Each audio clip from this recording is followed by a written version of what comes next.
in-person conference. Dan and Wooten and David and his whole team here are doing just an outstanding job at the Sur Rapa conference. Really a family atmosphere, a lot of great venues, excellent board meeting. I've had the pleasure also to go ahead and bring this conference in line with our theme of harnessing and transferring knowledge for our members, giving back to our members. And I want to introduce several of our folks who will be on panel with the catastrophic storms that we've had in the Gulf of Mexico, along with Lana. We have a number of folks who will be speaking today regarding responding to catastrophic events on campus, hurricanes, major floods that have taken place. Marion Berry, Vice President for Planning at Xavier. We also have Don Guckert, Associate VP of Facilities Management and President-elect, who will be speaking about a major floods that took place due to snow melt at the University of Iowa, and also David Danielson, longstanding member at Colorado Boulder, Assistant Vice Chancellor, Facilities Operation and Services. Lisa Potter just came off as our Rocky Mountain Association President, now Junior Rep to the APA Board, Associate Director of Facilities Operations. Thank you all. We will have, as we've done these in the past, there will be a good 10 minutes of questions and answers. If you would like, go ahead and send your questions in. We'll be having a panel discussion, but we have a number of slides. And with that said, thank you for all the presenters. Don, I'm going to turn over the presentation to you. We look forward to hearing from all of our members here.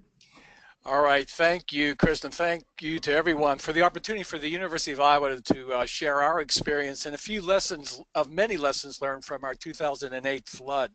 So a little bit about the University of Iowa. We're located in Iowa City in the eastern part of the state, 33,000 students, 19 million square feet, 1,700 acres. We're separated by our river, the Health Sciences campus from the undergraduate campus. We're an AAU research university, so research is a big part of what we're about, as well as health sciences, and we're a member of the Big Ten.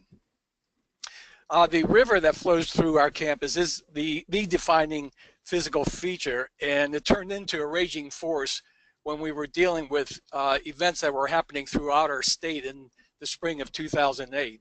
Upper right is a picture, or upper left, I'm sorry, is a picture of Cedar Rapids being flooded. But this was a statewide event that extended over a large period of time and included tornadoes and a lot of flooding statewide.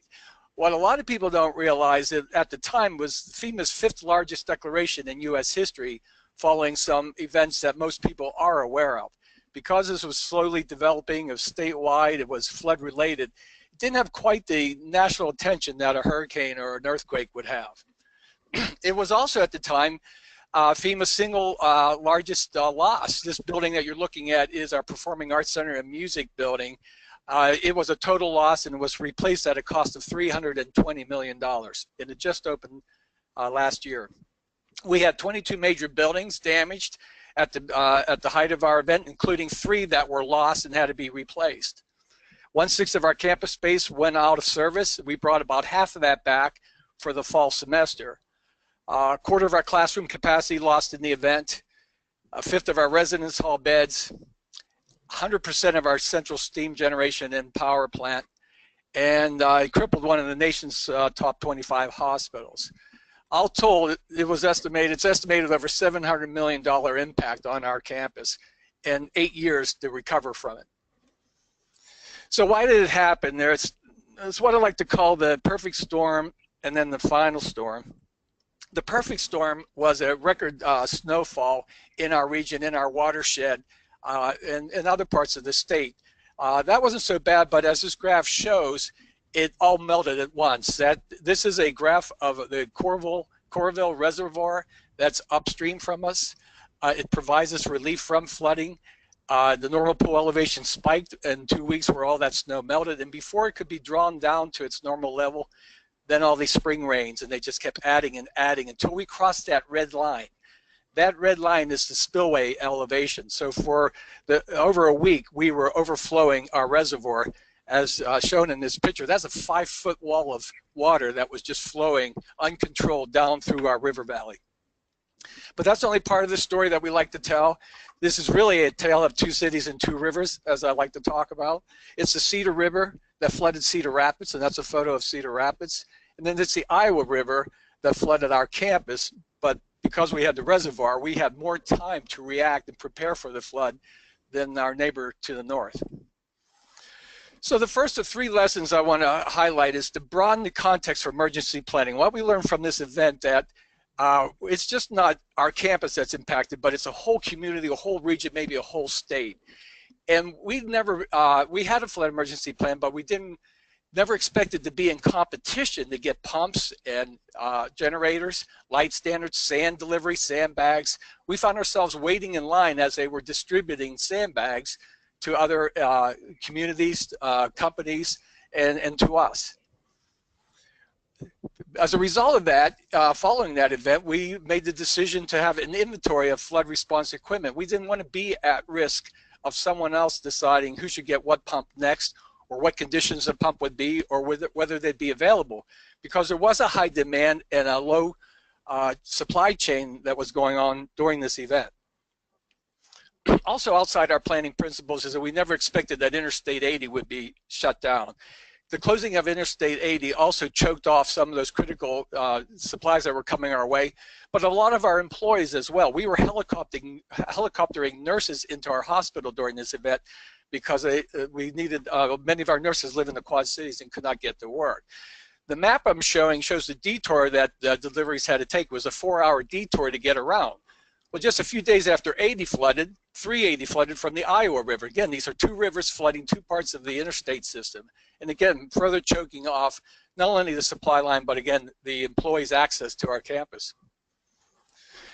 Outside of our planning principles was our own bridge system. We have 3 bridges that cross the Iowa River that connect our campus. We lost 2 of them during this event, and the third one came within inches of being closed. That has had us setting up separate operations on each side of the river in the event that we would lose that third bridge. Even with that one bridge in operation, it was a major choke point for us to get responses back and forth across that single bridge. Also, and I know Colorado will speak of this, but we didn't think about our own employees going through this disaster, how it would be affecting them personally. And you know, when we developed our flood plans, it was sort of with the mindset that, you know, we'd have all hands on deck. But as we know, not only were a lot of employees shut off from getting to campus because of river and creek flooding, but some of them were dealing with their own personal issues. So how prepared were we? This is a photo of the flood of '93. This was a 100-year flood event that we had, which was the century, or the storm of the century. So briefly, a 100-year flood, what is it? Well, it's really a statistical determination. A 100-year flood is a 1 in 100 chance of that type of flood occurring in a given year. A 500 is a 0.2 or a 1 in 500 chance, and so on. And the main thing that we need to keep in mind is that virtually all these statistical flood elevations are outdated. They were developed decades ago, over 50 years ago, and because of the built environment and climate change, they've become out of date. We have a premier hydraulics research college here, and it's nationally known, but it's also at the Iowa Flood Center, and they calculate that effectively a 500-year these days is a 1 in 80 chance, 100 years a 1 in 25, and a 10 years every 2 years. So we have to keep in mind that these 100-year floods are really effectively, in our case, in our region, a 25-year. The last 10 years, and this is something that we take notice because of the business we're in, the rain severity has moved from the summertime in our region to the spring and fall. We were very fortunate to be flooded in June when the students weren't around. Had we been flooded in September or April, it would have major consequential impact on our students. The only other 100-year flood we had in the century was one in the 40s. So this event that we were dealing with outscaled our experience that we had prepared around. So our second lesson is plan for the next disaster, not the last one. You know, our 2006 flood emergency response plan was in place. That was good that we had a plan in place for the 2008 event. And it was developed around our experience in the '93 flood. So it did take us 13 years to get around to updating this, but we had it and it served us well to begin a response structure. But the problem was it was too narrow in scope and vision. So what you're looking at in this photo is our student union, and it's the completion of our flood response plan. That's a 2-foot sandbag wall that will beat back a 100-year flood, and it was successful in doing that. The problem was we didn't have a 100-year flood. We only needed 2 feet of sandbags in that location, but as our projections for where the water was going increased, that we had to increase our protection. So we actually tore down that wall and put Jersey barriers in place and wrapped them in sandbags. Because for every foot you go up on a sandbag, you have to go 3 feet wide. So this is about at 6 feet elevation. Well, then we learned that this wasn't going to work. The projections for the water set is going to go beyond that 6-foot elevation. We had to go higher. So effectively, we had to push that out of the way and bring in these HESCO barriers, as they're called. These are baskets that are 3 feet by 3 feet by 4 feet tall. You fill them with sand and you stack them. They were engineered for our desert wars. These are fortresses. These are baskets used to fortify our fortresses. But HESCO company felt that they would be effective in a flood response, and we actually became the full-scale tests for these barriers. And to this day, they're sort of a standard response mechanism for communities and others that are flooding. So we quickly outscaled the flood that we had prepared for, and that is because we had ever-increasing threats. So every morning our team would get together. It would be an institution-wide team with a lot of us facilities management folks in the room. We would be given the projections of where the water's flowing, what elevation it would be going to, and what we needed to build to protect the campus from it. And we dealt with this for 12 days. We continued to meet the challenges of the higher and higher walls that we needed to build. Each morning we got our marching orders. Each afternoon they were revised upwards. So what we were learning in the morning panned out in the afternoon to be understated. We learned after the flood that was because of the river gauges were out of calibration upstream. So we were chasing bad information. So the lesson number 3 I'll talk about is the plan for failure. That is because Mother Nature is going to win this battle. Our flood emergency response plan was all built around us keeping the water out of our buildings. And we weren't prepared for an evacuation plan. Not then, we are today. We weren't planned for when to shut down critical research, maybe lose that research for good. You shut it down prematurely and you can't win. You're too late and you lose the equipment that's shown in the right. We had $36 million in research equipment lost in one building alone. We didn't evacuate, we didn't shut it down soon enough to get it out. Power down, this was a unique event. First time we ever had to shut our central plant down, our steam plant. And again, under what scenarios? If you wait too long to shut it down, you could risk catastrophic damage to the power plant if the cold water comes in and hits the hot equipment. But you don't take a central steam plant shutdown lightly, especially if we're going to find ourselves in the wintertime dealing with this issue, because the plant does provide critical services to research and healthcare. And then this campus closed down. It's one thing to have a event come in, tornado or a hurricane or an earthquake, and you're closed down. That decision's easy. But when you're battling over well over a week, rising waters, you want to hang on and keep things operating. Well, what we learned is that at some point you have to close the campus down so you can effectively respond to the disaster that continues to grow on you. You're looking at a clogged intersection trying to get across that one bridge. The thing that ultimately decided for the university to close down was the parking lots were flooded. So we had one morning, the morning that when we lost this battle and the water came in, it was a logjam of people not knowing where to go because all the parking lots were flooded. And that ultimately closed the campus down. So let me talk about this final storm that I mentioned. For 12 days, we made the call. We sometimes built these walls 3 times. It was a phenomenal effort, both with our staff and the community. And then it came down to this event on the 12th, Thursday night, June 12th. This is a picture from that night when the clouds opened up and the lightning and thunder was all about, and it became very dangerous for us to continue our response. So we shut our operations down around 9 o'clock. For the next 55 minutes, we had 3 inches of rain just dump on us locally. We've been basically dealing with local rains and a watershed rain, but this one was the final straw. 55-minute storm is what separated what would have been tens of millions of dollars and made it a $700 million event. So in the middle of the night, I get the call that the water's rising, it's taking over our shop. I was out on the campus as the sun was coming up, and this is what I was looking at. The water was starting to come over our sandbag wall on the west, and was coming up through our tunnel system on the east side of campus. And so these were some of the early pictures of it coming over the wall, and then by that afternoon, this is what we had dealt with. This is when it all hit us at once. Everything flooded. 6 of the campus was lost. This is our arts campus, our Museum of Arts there. This is a Frank Gehry research lab on the left and our student union on the right. So we do have a more robust plan in place today. It gets detail on when do we evacuate, when do we shut down, how do we tell researchers that they have to close shop and leave. All those now are prescribed and basically tagged to river flow conditions. We've taken the judgment out of the process. I shouldn't say completely out. I mean, we still look at whether the disaster is increasing or decreasing, but we have these certain trigger points that help us make the decisions and not just try to fly it by the seat of our pants. We use really hard data and analysis. We have first level protection with these HESCOs to keep the campus from flooding, but behind that, we have individual building mitigation and protection measures. This is an invisible wall that can go up in a day and a half.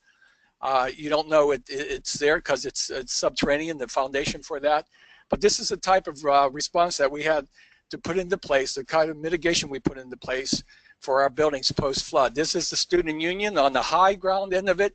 This, I'm showing some slots where some of this barrier wall protection just drops right in. The seat wall itself is a flood protection measure. So of the 22 buildings that we were impacted, 19 of them have these type of measures put into place to protect them in the future. The other 3 were replaced. Here's another example. This is a theater building built in the 30s. There's no way that we could put a wall around it because the foundation and water table issues would flood it that way instead of the water coming over. So instead, we elevated the mechanical systems. You know, this is a strategy of, hey, this is given it's going to flood, let's try to get it back in operation as quickly as we can. You can get a flooded building back in operation in a couple of weeks or months unless the mechanical systems are damaged, and then that's what drags you out further. Our tunnel system, I mentioned on the east side, the water found its way in the tunnel system, and our east campus was flooded from the bottom up, literally. We did not have water separation doors like this one, separating and isolating our buildings from our steam tunnels. So with that, one final word of advice, and that's for all of us to be imaginative and imagine the unimaginable, because you have to be very creative in thinking what could happen to you, because these disasters are coming at us in greater and greater magnitude and broader reach. One of the things that we couldn't imagine, even after we experienced the unimaginable, that we'd go through all this again 5 years later. This is a picture of our campus in 2013 when we went through the same drill with the same projections that we needed to be prepared for a 500-year flood. Materialized it. This is more your 100-year garden variety. We spent $5 million, though, executing our response plan in 13. So that was unimaginable, but unimaginable would we be doing this in 14. We went through this same drill in 14 and had the same response. This time, from lessons learned in the previous year, we spent $3 million to protect the campus. In fact, you can see in the middle of this picture the excavation for the replacement performance hall. So we weren't even rebuilt, and we were facing, once again, epic flood response. So with that, I want to thank you for allowing me to share our experiences, and I'll turn it over to Colorado. Thank you. You're gonna see a blank screen just for a second as we switch over. And Lisa and Dave, we're gonna have you go ahead and review what took place at your conference right before, or your campus right before a major RMA, Rocky Mountain Association, conference that was taking place in September. Go ahead, Dave and Lisa. Thanks, Chris. I'll be tag teaming this with Lisa Potter. Just a photo of our campus. You can see the campus is in the foreground and the mountains in the back. And we're going to talk about we had a rain event that happened. You can go to the next slide. It was a 1,000 rainfall event.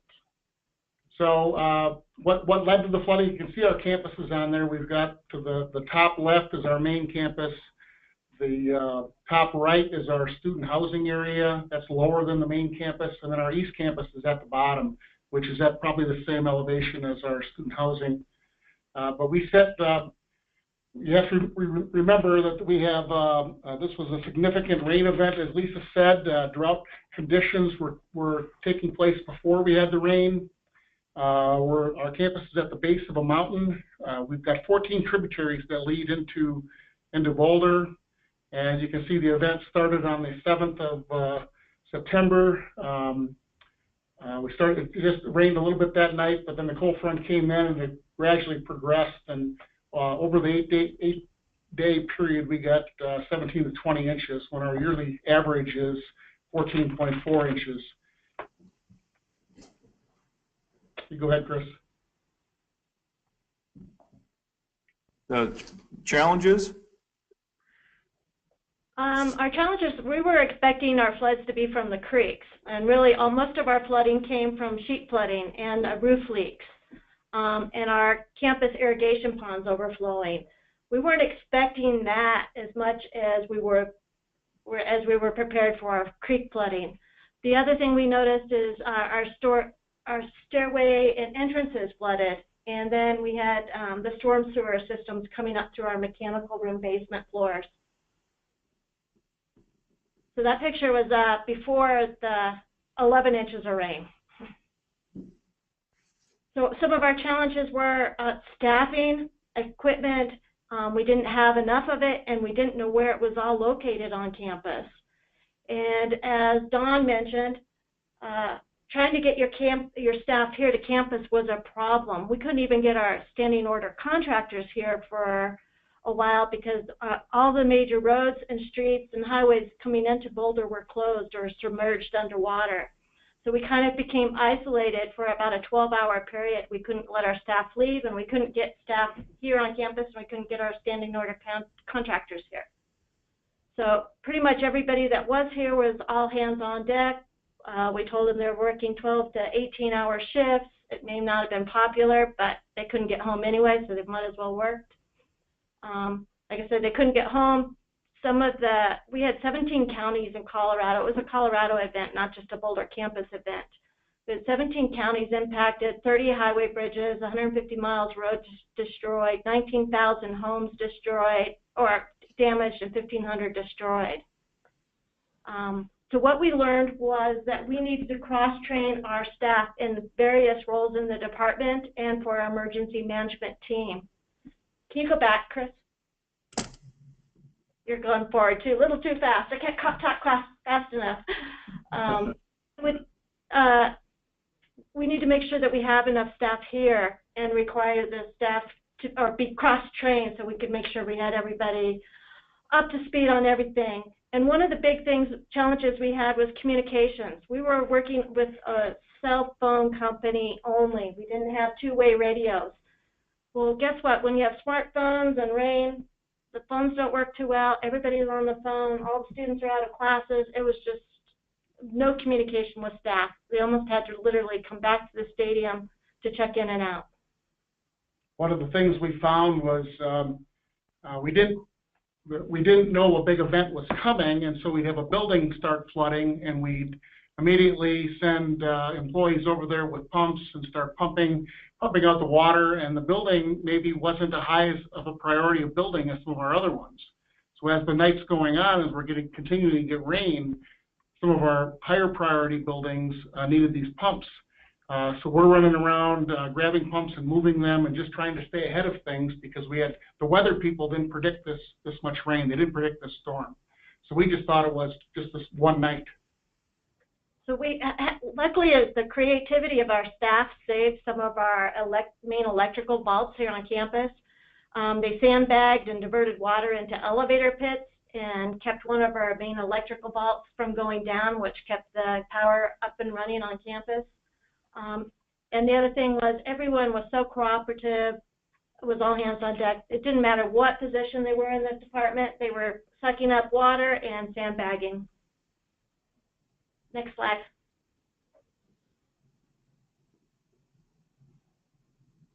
Should be in teamwork, Lisa? Teamwork. Yep.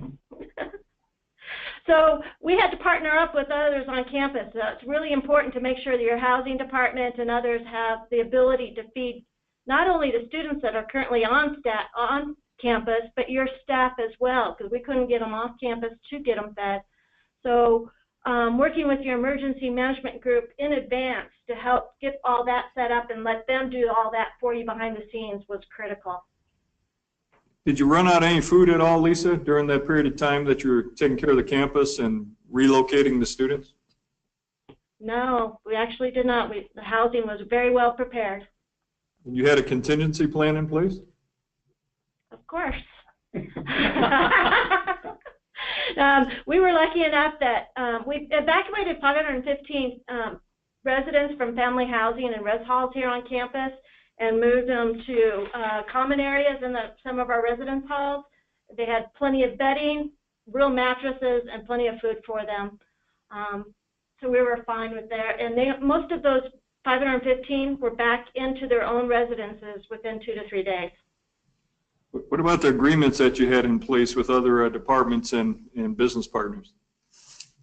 So we really highly recommend that you work with your standing order contractors, restoration companies, make sure you set up agreements, get them high up, make sure you're the highest priority. You're the #1 in the area because the city and county, they're begging for services. We're begging for services. So just make sure you're #1 on those priority lists. Now, this is an interesting opportunity here, having plans for our students, because all classes, the campus was closed. We still have 9,000 kids that live on campus, and their entertainment was tubing down the sidewalks and on the creeks, and they should not have been out there. There were a lot of dangers going on, and we just didn't have a plan in place to keep our kids and our students entertained. Next slide, please. Establishing standing order contracts? I kind of touched on this briefly, but make sure you know what each of those standing order contractors can provide for you because they each have a different skill set. And we ran into asbestos abatement and lead paint. I mean, we had all kinds of problems that we needed an SOC that could handle all those things. One of the things that we talked with our risk management group after the fact was all these standing order contractors, all this work that needs to be done after the fact, your current staff is already maxed out. They've been working. So we thought about maybe next time we bring in retirees that have been working on projects and have them help manage these standing order contractors and making sure we get them to the right priority location. Yeah, that was a key for me that you know, we've got these SOC contractors in here doing work, and who's managing them? I was having my shop employees manage contractors because that's all we had, and that probably wasn't the best way to go. We should have had somebody who was responsible, just keeping up with all the time cards that they were turning in, along with all the work they were turning in, just to verify that everything was getting done and was done in a way that it should have been done. On this slide, the key points on this is know where your equipment is at all times, your current equipment and equipment that you rent or bring in. If you took a sump pump over to this building, know where you took it because you might have a higher priority building come up and you need to be able to know where it is, go get it, and take it to the next location. And use whatever equipment you have and repurpose it. Work with your local rental companies or United Rental, whatever, just to get equipment here on campus was a problem, and we didn't quite have enough pumps. And we were not the priority preferred renter in Boulder, so make sure you get those rental agreements set up in advance.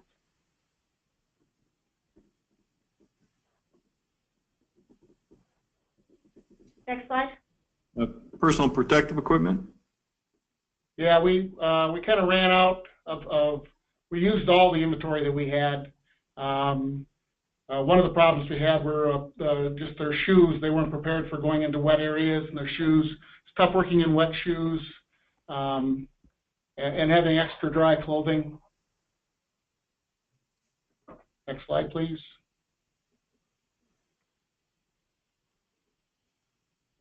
We have on here buckets, pumps, and squeegees. Did you have enough of that equipment in inventory?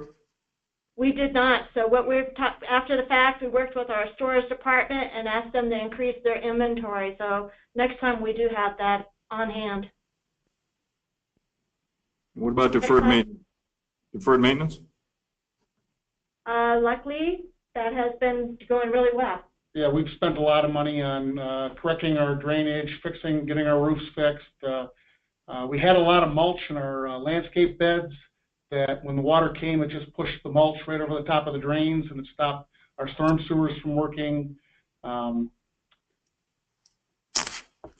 And just keeping track of the cost, that was a headache in itself. Go ahead, Lisa. Yeah, if you don't keep track of your costs, you can't get reimbursed by your own insurance companies, let alone FEMA. So tracking everything to the minute is extremely important. The other thing that's important is keep track of your moisture readings so you know when things are drying out and when you can start restoration process. Next slide. Should be lessons learned. Can you go on the next one, please?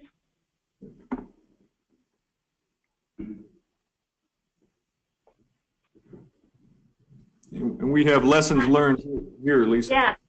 This one was important to us because we had a lot of research on our campus. We're a high-intensive research campus as well. Having extra bags or plastic on hand, give it to the researchers, the ones that are here that want to cover up their equipment because we had roof leaks, and helping them lift that equipment up was key. We also repurposed anything and everything to help collect water that was coming out of our roofs, leaking. That helped prevent damage. And the other thing that helped prevent mold growth was we were removing drywall while it was still wet, didn't allow it to sit there for weeks, and we extracted all the carpets with heavy-duty disinfectant. And one of the things that we didn't do because we were all busy was take lots of pictures during the event. Other lessons learned is make sure your emergency operations control center is activated early, and make sure you have people that are backup roles, because when you have a week-long event and you're here 24/7 for 8 days, you just can't do it all, so you have to have backups. And it's good to practice those plans that you have in place in advance so it's not a problem. So this is just a list of things, you know, just making sure you know where things are, your personal hygiene kits, where you can put your students. We did open up our event center to help feed some of the city residents. We partnered with the city on that. We did not bed anyone, but we did provide food for them. You should have a backup place that because we want to be that site in Boulder. We are the city pretty much, so we want to be that site. Next slide. And finally, after the event, because, you know, like Don said, this impacts not only your campus, but it impacts your employees. So make sure you have programs in place to help them after the fact or during the fact. What if they lost their home? What if they were unable to get to and from work? Do they need monetary assistance and grief assistance? So plan ahead. Lisa and Dave, I want to thank you very much. We're doing great on time-wise. We're going to be taking a lot of questions. A number of questions are coming in now from over 500 folks who are currently on the line here. And Don, we have a number of questions about your medical center. But we have a good 15 minutes for Marianne, and then we'll have about 10 minutes for questions and answer and additional panel discussion. So Marianne, we've gone from the floods of the Rockies to the floods in Iowa multiple times, and now we've gone to a major hurricane affecting your campus. Okay. Thanks, Chris. And this is Xavier University's campus, and this picture here was taken about a month ago of the campus. But if you see, Hurricane Katrina happened about 12 years, 1 month, and 28 days ago, and we're still counting. And as you can see on this slide, Hurricane Katrina actually happened on August 29, 2005. Next Well, Marion, I can jump in a little bit, seeing that you're sitting right next to me here in Sarapa land. That hurricane looks awful scary. That's awful scary. That's taking the entire Gulf Coast, and the track of the hurricane. I'm going to show that later. You can see the track of the hurricane. It kept moving to the west. We can show the next slide. The next slide. Now, right after Katrina, and many people forget it, but right after Katrina, her sister Rita came about a month later, and that was in September 24th. And in some areas of Louisiana and Texas, it's hard to tell the difference between where Katrina stopped her devastation and where Rita actually started. Next slide. And this is actually the projected path in August 2005. August 25th, the hurricane actually was about 150 miles. The eye of the hurricane was projected 150 miles to the east of New Orleans. So that means we're on the west side. And normally they would say the west side is the best side when you're dealing with the hurricane because you don't get as much water or wind. So on August 26th, as we went to bed and woke up the next morning, the hurricane had shifted a little bit over about 100 miles east of New Orleans. We're still in good condition, and we're praying for our neighbors in the Mobile and Mississippi line, and the Alabama-Mississippi state line. So.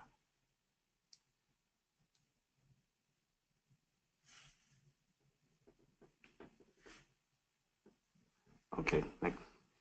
So the next slide actually shows, like I say, the hurricane continued to move westward. So on Saturday, August 27th, New Orleans was in the direct eye of Hurricane Katrina, and the projected landfall was at 7:00 a.m. on August 29th. That was the actual landfall time. But you know, we felt like we were okay because we had been through storms, and we were New Orleans. We're resilient. We can handle this one. We felt like we can handle it until the actual storm hit. So the facts about Hurricane Katrina: over 1 million Gulf Coast residents were displaced, and this is not just for weeks or even months, but we're talking about some as many as years later. The death toll was about 1,836, and about 1,577 of those were actually in Louisiana, with 238 in Mississippi. 80% of all of New Orleans was underwater for weeks and without power for months. $81 billion worth of physical damage and $150 billion of economic impact. You know, Mississippi Gulf Coast and Alabama coast and New Orleans, these are destination places for vacation. So when you don't have the tax dollars coming in, it could hurt you a lot. This is just a slide to show what's going on right now and the number of storms that's actually affecting our areas the U.S. during the 2017. And one of the interesting part about this slide is not so much the category. Now, we're still measuring storms by category, and that's wind speed, and that's great. But the storm surge, if you remember what happened with Harvey over Texas, Harvey had a lot of rain. It just hovered over Texas for a long period of time, which created a great deal of water. And that caused more problems in Texas than the actual wind speed of the hurricane. If a picture's worth 1,000 words, this is Xavier University in September 2005. This actually, to the left, the green top building, that's was our newest residence hall that we constructed in 2002. And then the middle picture you can see, that's that's what we call Xavier South, administration, finance, financial aid, and some classroom as well. The top part is just a boat that just got loose from somebody and just floated on our campus. The bottom picture there is actually where we actually had to live. We actually had FEMA residents. We call that Rush Park, Xavier Gold Rush. So we actually call that Rush Park, where we actually had to live during after the hurricane, during the restoration. So if a picture's worth 1,000 words, how many words do you get to make $1 million, or how many can you do for $200 million, or even $250 million? So our total restoration was about $250 million. And I'll speed this up a little bit, but you can see where the ring around the top left-hand picture, you can see the ring around the top. That was our mass communication building, which was on the first floor. The second one is to the right. That's the auditorium. It just tore up all of these places. And one of the things people don't understand, from the time of Katrina to the time of Rita, that was actually a drought for several weeks where we never got any more rain, but we couldn't pump the water out of the city because the water couldn't go anywhere. We can't pump the water into water. So that was a devastating situation for us. One of the things we said is be proactive. That's plan and prepare. And that says something about just the documentation. And that's one thing I would encourage people to do right now. Take pictures. And I know Lisa said that some of the things that they didn't get a chance to do afterwards, but of course we should take pictures and photograph. You know, it's difficult for someone to tell you that something was not in a condition if you have pictures of that condition. Give an example. The insurance company actually sent a group of people down from Connecticut to the Xavier University campus in March of 2006 to go back and apply some formula to tell us exactly what happened in August of 2005. We had pictures to tell them. So when we went to court, of course, because of those pictures, we were able to be successful in our negotiation with the insurance company. Marion, you're doing great on time-wise.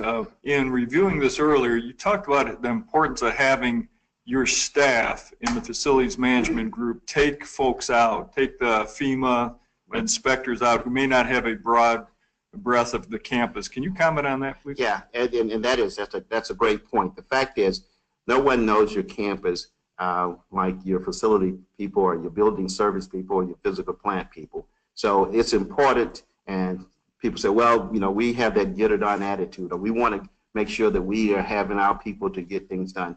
It's essential that you put someone there so that they can have a consistent message to your insurance company, to the FEMA company, or to your guests that's coming on campus, whether they are contributors or whomever, even news media. You want to have a consistent message going out. So that, of course, is the important part. One of the things we did, we said, begin with the end in mind. We have to have short-term and long-term goals at this particular point. We have to know which building we want to bring up. We have to prioritize the building. We knew who was in charge of our facility. Dr. Norman Francis was in charge. We knew that. But some of the other things that we had to do, we had to make sure, do we bring the tennis court up, or do we bring the university center? Do we bring a fitness center up, or do we bring the science building up? So we had to make sure we prioritize and that we can communicate that to our end users. The next thing is put first thing first. Most of us in the facilities and building service, we have that get it done attitude. Well, take pictures before you get it done. You have to take those pictures because those pictures will help you, as Lisa and Don mentioned earlier, those pictures will help you as you negotiate your settlements either with FEMA or the insurance company, or when you're telling a story later on. Take pictures. You may want to take pictures before, but definitely before you do the restoration, you want to make sure you take pictures. Create a history as you move forward. Think win-win. Again, this, I told you we had absolutely no means of any real power on the campus. We didn't have anything like mechanical systems, anything. All the power was out. So you can see from those two pictures, this is one of our residence hall, how you see the two guys at the bottom, both those guys are 6 feet. And so you can see how high the mold actually just took over the particular building. And we had to, but we had to show that because when you get people coming from Connecticut, coming to New Orleans, telling you how much more you should have had in a situation, you can show these pictures and say, whatever your calculations are saying, this is the fact. And this is that will help you out a great deal. Marion, one of the questions that's coming in already is about the mold. And this is a great picture showing the magnitude of the amount of mold that was on your campus. Indoor air quality is always a challenge within our campuses. We need to be sensitive to our faculty, staff, and students. Can you comment on how this was all remediated so you didn't have further problems? Well, actuality, all of this was taken out. So we're talking about almost a complete rebuild. And again, it came into some negotiation with the insurance company and FEMA when they wanted to tell us to go up to a certain level. But these pictures assist us in saying not just going 3 feet above the electrical socket and things of that nature, but we had to take ceiling tiles out. We had to go. We had to have special special people to come out to go into the mechanical system to do cleaning as well. Did you have any further problems after the fact in your ductwork or a couple of years down the road? Unfortunately, I think the city of New Orleans, as well as many areas of the Gulf Coast, we every once in a while we'll still experience some negative situations, if you will, some environmental concerns, if you will. The next thing is seek first to understand and then to be understood.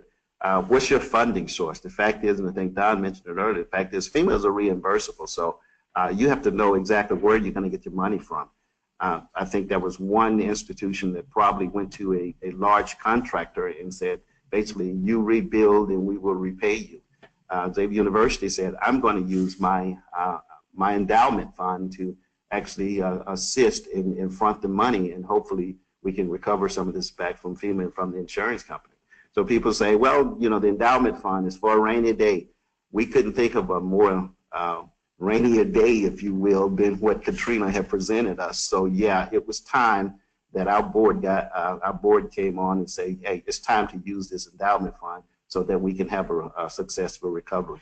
And that's a follow-up question that's come from Randolph Hare about FEMA, in terms of how quickly were they in terms of reimbursing the university systems in a timely fashion, so it just didn't come out of the university's endowment fund? No, I can't tell you. FEMA's our friend. Let me just go out on the limb and tell you that we've worked very well with FEMA. But even with your friends and with relatives, you have an understanding. And the fact is, there are some limitations to what they can do, their desire. So we're talking about, in many cases, a slow reimbursement, if you will. We're still working on some reimbursement situation with FEMA, and it's been 12 years, 27 days. 1 month, so we're still working on some reimbursements there. So if you do have a challenge that's come up in the building that relates directly back to that loss, you still can go ahead and apply for that insurance? You can apply for it, but in many cases, just in our insurance, we actually, I don't think we probably will not be eligible for it. And then there's some limitations. And right now, it's much harder now for us to prove a case against a FEMA than it was right after the storm. And the other fact is, with all of the other catastrophic events that's happening around the country and around the world now, I think people are more apt. People are beginning to forget about what happened during Katrina, even though Katrina was a measuring rod for a number of events, including the restoration, including the reimbursement, including how you actually manage an event such as this. Synergy. Yeah, and basically this one is just, you seek funding and anytime you get a chance, you want to upgrade your building. One of the things we don't do on Xavier campus anymore, we don't build labs on the first floor anymore. Everything is higher. There's a base flood elevation. We did have a company come down, a world-renowned company come down, and they wanted to put a mechanical system in the basement. We said absolutely not. Even if the city codes would allow you to do that, we say absolutely not. We're not going through that with a mechanical system, which is extremely expensive. We're not going to put that in the basement. So windproof, windproof your windows and things of that nature, and just prepare for the next storm, making sure that you do the things that you can do to make sure that you're ready for the next event. The temporary power, can you touch base on that? That was a huge part at your campus. Yeah, we had power rolling in we had folks from Tennessee Power Company, and because of the disaster, we just had truckloads of generators to just come in, and they would put the power in as any way they could actually get it in, through a window, breaking out windows and things, put it in any way we can, because we had the condition, because once we tore out the sheetrocks and things of that nature and we replaced it, we still couldn't introduce permanent power to the campus because you're going to only start a fire. So we actually had to depend on temporary power until probably around November of 2005. Sharpening the saw. This is just reviewing your emergency plan. You need to constantly review your emergency plan. All of us, we need to just get a practice on reviewing the emergency plan. We also need to make sure that whatever we can do to to coordinate our plan with the city, the state, and the local. And if they say evacuate, then you need to have a plan to evacuate. Determine who's going to be left behind, and I'm saying leaving behind. In our cases, campus police are the last one to leave. The second to the last one to leave, of course, is building service, facility planning, our guys in the physical plant. Now, when campus police is the first one to open the campus back up, we're open campus. But on the same token, building service, facility planning, we're back there making sure there are power lines that's down, things of that nature, that we can make sure the campus is safe. And use the KISS theory in that situation, making sure that you keep it simple. You don't want to have an encyclopedia so that because people are just going to put it on the shelf. They're not going to read it. So you may have different version or may have a go-to something saying, in case of this, go to this one, but have a good, simple emergency plan. We mentioned FEMA earlier, and these are some, we can fly through these fairly quickly. Our recovery to date, we are over $100 million that we're getting from FEMA. And I said 17 different teams there. Give you another example, many of the people who were on our last team 2 months ago, they're no longer with us because of the events that happened in Houston, in Texas area, and in Florida. And learn from the past. Today I think we have a better system of forecasting the weather. Don't depend so much on the category of the hurricane, but there's surge. There's a lot of water. Water creates a great deal of damage. Build a better building based on building codes, and make sure you have government preparation. And I think our government is much more organized. I could see a number of the Louisiana folks that's lined up to go into the Texas area once Harvey hit Texas, and the same thing in Mississippi and Alabama lined up to go. They've staged in higher areas, preparing to go into the Florida area when Irma hit Florida. And these are just some terms to know. Evacuation order, and coordinate with your local state official. Know how you're going to evacuate. One of the things we have, one of the advantages I think we have now, we have conference call with our state and with our city. We have conference calls with them prior to an event so that we can get to know each other a little bit prior to having to use each other, or probably have to depend on each other, if you will. Flooding, hurricane, surge, all of those are just good terms to know. Responding to this, it's been 12 years, like I say, 12 years, a month, 27 days, and the effect of the national disaster affects us all. And what I'm saying about that, whether or not it's increasing gas prices because you're shutting down rigs in the Gulf, or whether or not one of the problems we're running to now is just the labor force. Many of the people that we would depend on for our contractors and all, those people are chasing their money. So they may be going over to the Texas storm with Harvey, or going over to Irma. They're chasing the money. It's hard to tell people that don't go after the funding when someone else can pay them 2, 3, and 4 times as much as what they commonly make. I want to thank everybody. We have a number of questions that have come in here. We have about 10 minutes left, and we're going to go ahead and jump right in. This is a topic that affects all our APA members, whether it's the fires in California or the hurricanes that have hit Florida recently or Puerto Rico. We have the members and the knowledge who have gone through it, and we're here to support our members, so you're not out there alone. Don, you're still on the line. You had one of the largest losses, over $700 million on your campus. Can you talk a little bit about having a medical center that was affected, and what happened with the patients, and how did you eventually get your utility systems back up and running? Yes, the hospital was affected by 2 things, the utilities to the hospital and then the availability of critical staff that I mentioned early. A slide that I couldn't include in my presentation due to time would have shown 2 temporary boilers that we ordered in before the power plant went down, before the steam plant took water. We wanted to be conservative. We ordered boilers. It took us 5 to 7 days to erect those boilers. Open parking lot with open cross ground gas lines to them. Today we have the infrastructure in place for boilers, the temporary boilers, to come in and be connected in a much quicker time.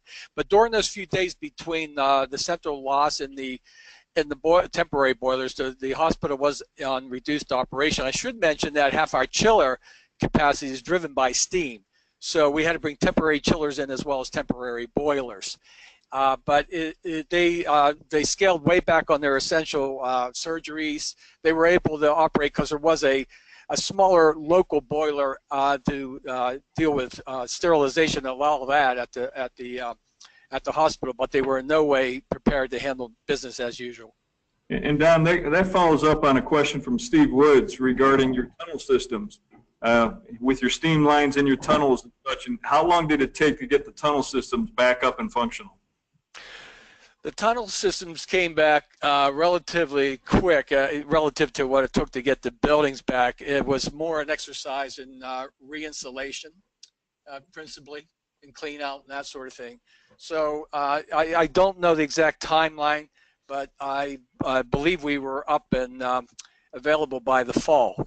But we didn't have the central production capability until the end of October. That's when our main plant came back. Excellent. But Marion, following up on the FEMA question, there were several questions that have come up about the 3-year audit period afterwards and the checklist that you all developed out of this. Can you comment on that? Because that's one takeaway we're going to go ahead and put on APA's website as a checklist of that our members can follow when they have a catastrophic event. Well, Don, you can jump in if you like, but one of the things, there's a 3-year audit period after closeout. So, which means you have to make sure that you maintain whatever piece of equipment or the building that FEMA has actually paid for. You have to maintain that in good working condition at least 3 years out after the closeout. Now, there have been situations where FEMA has come back and said, I want money back from you. The $100+ million we had to us, we had the Inspector General come and say, you need to pay $75 million back because you did not procure this correctly. Well, this was an emergency declaration from the United States of America, from the President of the United States, George Bush, at that particular time. So a lot of your procurement methods were out the window. But when you find the new guys who just finished school and who's reading the regulation, and they come and say, well, you didn't procure this correctly, and we need to go back when we're doing the audit to reclaim $75 million. I don't know about anybody else, but that's a lot of money for Xavier University, and we're not giving $75 million back to anybody for any reason because we were operating on the emergency situation. But 3 years after they close out, there is a period where you have to maintain whatever the equipment or the building that FEMA is actually giving you funding for. Thank you, Marion. We got time for a few more questions. Dave and Lisa, this goes back to the back to the amount of equipment that you used in your area, but then also Jim Semple had a question regarding overall equipment, use of probes for walls that were water damaged, and then also out of your staff, percentage-wise, how many were you able to retain on campus to support the effort of remediation? I think we had about 50% of our custodial staff and probably about 50 to 70% of our maintenance staff here overnight, or that 24-hour period and when we were really flooding those 2 days. And as for the equipment, we were scrambling. We were trying to find it, and we actually called companies in Denver and had them bring it up once the roads opened up. Perfect. Dave, you want to comment on anything with the equipment or your staff? No, we have a lot of folks most of our folks can't afford to live in Boulder, so they live elsewhere. A lot of them live up in the mountains, and I was just impressed that they were that they stayed here knowing that their house is probably experiencing the same problems we were experiencing here. And so I was just glad that we had a good number. I want to say we had like 370 people that were here. Perfect. We got one final question, and it really brings everything back to why we're all here, and it's because of the students. And so this is open to our entire panel. What was the ultimate, and this is from Robert Luttrell, what was the ultimate impact on student enrollment? And we'll go around the 3 universities here. Don, we'll start with you. Did you see a decline in future months and semesters?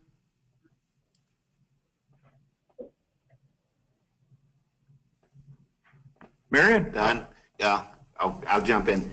Actually, in 2005, August 2005, we registered more students than we had any previous time prior to Katrina, and we have not reached that number since.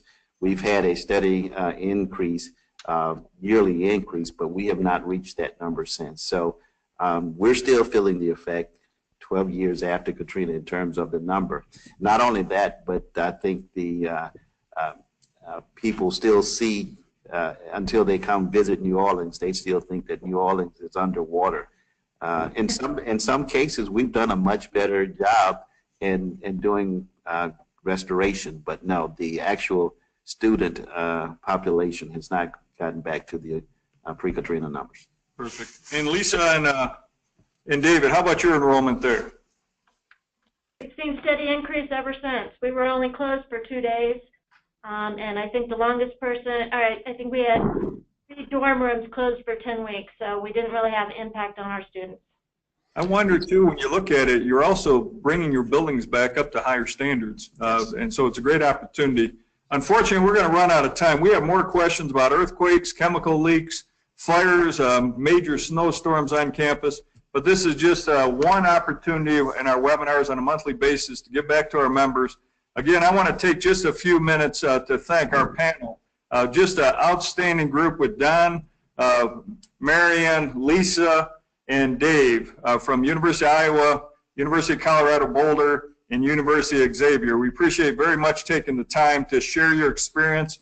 And as we've mentioned, there's such a wealth of knowledge, and our ability to harness that knowledge from all our members who have gone through a number of items that affect our facilities field, and our facilities field being able to be the top-notch, the can-do operation that supports the student engagement is critical. And I want to appreciate everybody else. Marion, any final thoughts today?